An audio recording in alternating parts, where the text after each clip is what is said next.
আছে। হ্যাঁ হ্যাঁ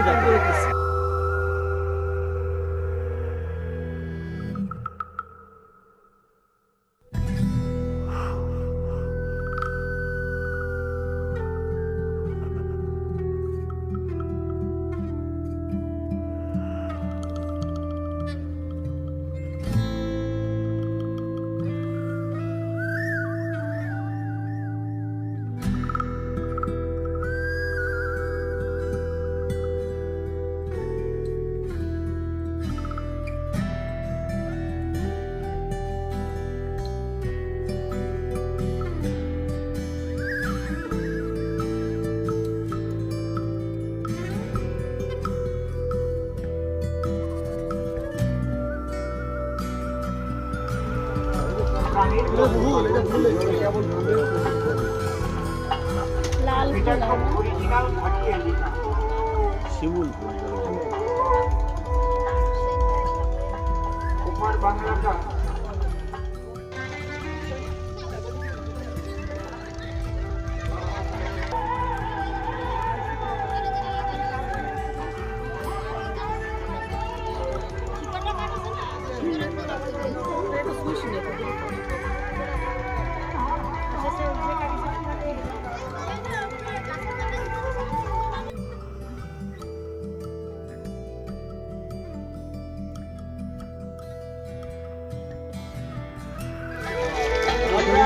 আমরা লোক মুখে শুনতেছি এখানে 200-300 বছর আগের ঘটনা এখানে হতো এবং হাজরা পূজা হতো।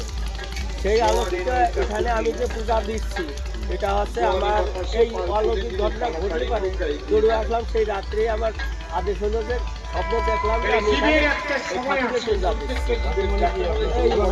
ভোলানাথ ঠাকুর এবং রাধাকৃষ্ণ উভয় দুইজনই আছে।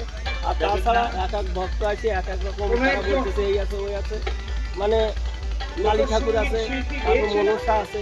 যে ভক্ত যেরকম বলতেছে আমরা সেই ভক্তের মনোবাসনা পূর্ণ করছি এবং তাদের কথা মতন এখানে তাদেরও পূজা করছি। বুঝছেন, আমরা তো কিছু জানি না, অধম। আপনাদের সবারই বিশ্বাস যে এখানে সম্ভবত বোধহয় এখানে হাজরা বাটা হতো শুনেছি। তারপরে এই দেখেন যে একটা গাছ স্থাপন করেছে, ওইটা কিন্তু হাজরা বাটার জন্য হাজরা ঠাকুরের গাছ ওইটা স্থাপন করেছে। ওই গাছটা নতুন করে করছে। আর এখানে যে 5টা গাছ আছে না, এখানে